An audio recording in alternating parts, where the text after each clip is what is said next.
କମଳା କମଳା କଣ ହେଲା? କାଇଁ ଡାକୁଛ?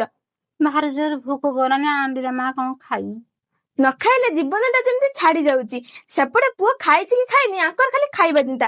ଯାଅ ସେପଟେ ଖାଇବାକୁ କିଛି ନାହିଁ। ପୁଅ ଏତେ ଲେଟରେ ଆସିଲୁ?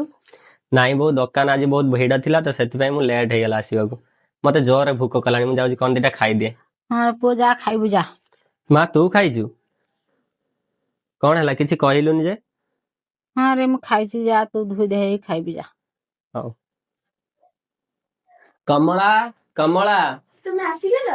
ହଁ ବହୁତ ଜୋରେ ଭୋକ କଲାଣି, କଣ ଦିଟା ଖାଇବାକୁ ଆଣିଲ। ହଁ ମୁଁ ଏବେ ଆଣୁଛି। ମାଲିଜା ତୁ ଖାଇଛୁ? ହଁ ବାବା ଆମେ ଖାଇସାରିଲୁଣି, କିନ୍ତୁ ଏପର୍ଯ୍ୟନ୍ତ ଜେଜେମା ଖାଇନି। କଣ ହେଲା ଜେଜେମା ଖାଇନି? ସେ ବା ମତେ କହିଲା ଖାଇଛି ବୋଲି ଏବେ।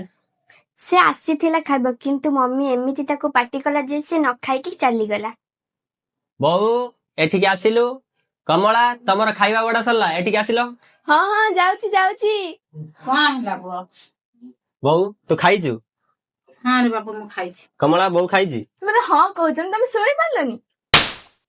ମା ତୁ କାହାକୁ ଡରିକି ମିଛ କହୁଛୁ? ଆକୁ ମୋ କଥାକୁ ସମସ୍ତେ କାନ ଖୋଲିକି ଶୁଣ।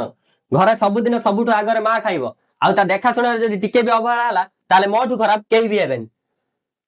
ଏଥିରେ ଆମେ ଶିଖିଲେ ଯେ ନିଜେ ଭୋକ ରହି ଆମକୁ ଖାଇବାକୁ ଦେଇଥାଏ, ତାକୁ କଣ ଭୋକ ଛାଡିଦେବାଟା ଉଚିତ? ସେ ନିଜ ମା ହଉ କି ଆଉ କାହାର, ମା ତ ମା ହୋଇଥାଏ। ଭିଡିଓ ଯଦି ଭଲ ଲାଗିଲା ତାହେଲେ ଲାଇକ୍ କମେଣ୍ଟ ସେୟାର କରିଦେବେ ଆଉ ସବସ୍କ୍ରାଇବ କରିବାକୁ ଜମା ଭୁଲିବେନି। ଆମେ ପୁଣି ଦେଖାବା ଗୋଟେ ନୂଆ ଭିଡିଓରେ। ସେ ପର୍ଯ୍ୟନ୍ତ ରହିଲୁ ଜୟ ଜଗନ୍ନାଥ।